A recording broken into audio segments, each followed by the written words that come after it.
Brian get another bloody nose, he out.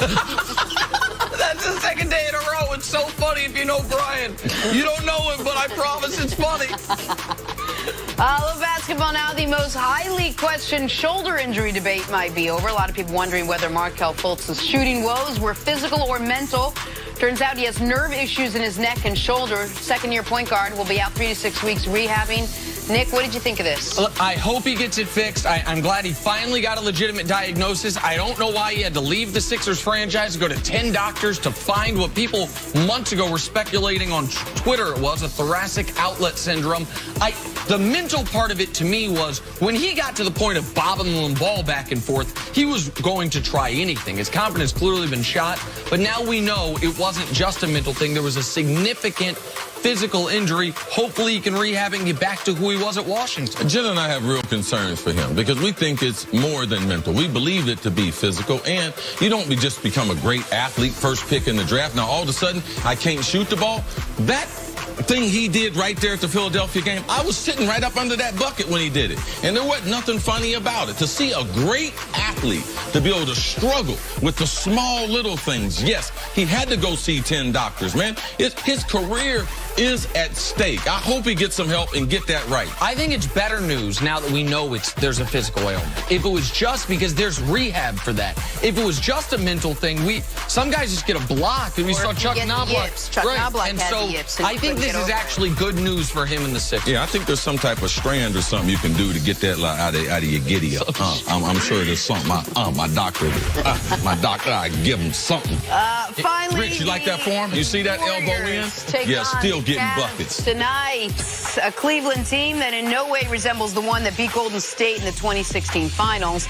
In a recent article in The Athletic, players shared memories from the Warriors-Cavs rivalry, and when asked about the time the Cavs mocked the Warriors after coming back from down 3-1 in the finals, Klay Thompson said this: "That was funny. Look how that turned out. Psh, bums. That was crazy. I forgot about that. Well, look at what pettiness gets you.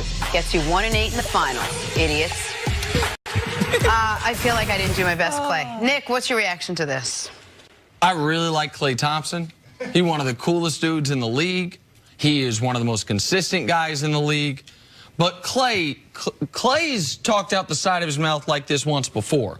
It was right before the Cavs mocked the Warriors for blowing the 3-1 lead. It's when the Warriors were up 3-1 in the finals. And he reminded LeBron James, it's a man's game. There's no whining in the NBA. There's no crying in basketball. And how did LeBron and our friend Richard Jefferson and those Cavs respond?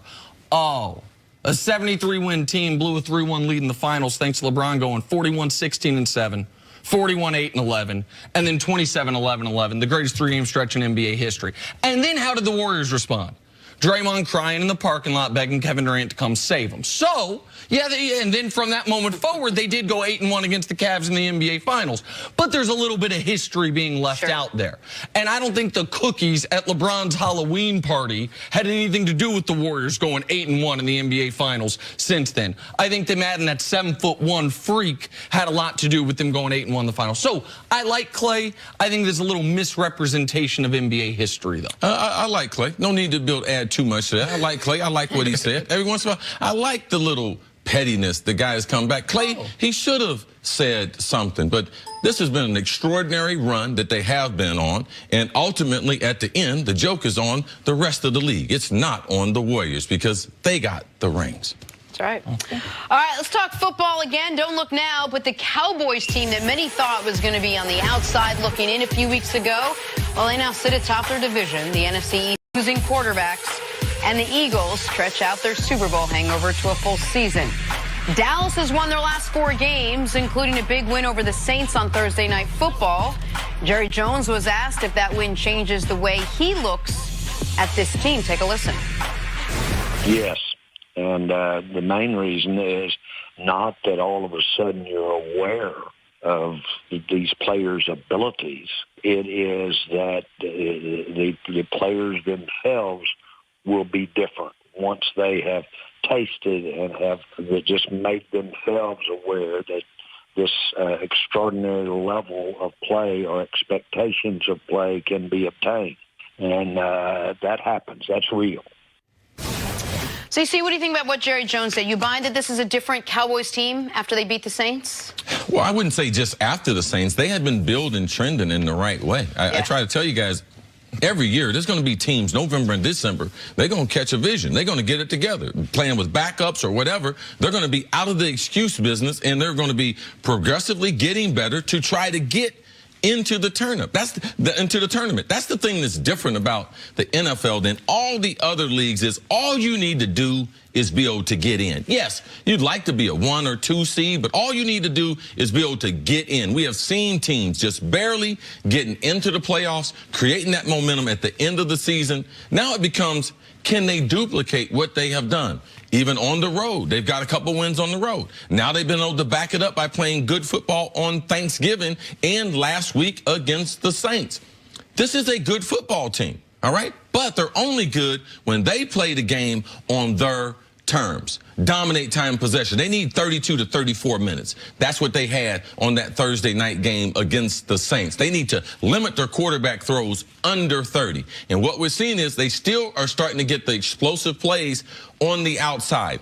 When I watch Dallas, when I watch the coaches' tape, when I look at it, the defenses are still guarding them almost the same way. But now they're making people pay for it. Michael Gallup on the outside, making some big plays. Amari Cooper making people miss on the shorter passes and turning those into big gains. It puts fear in NFL defenses. So now they're to the time where defenses, do I change?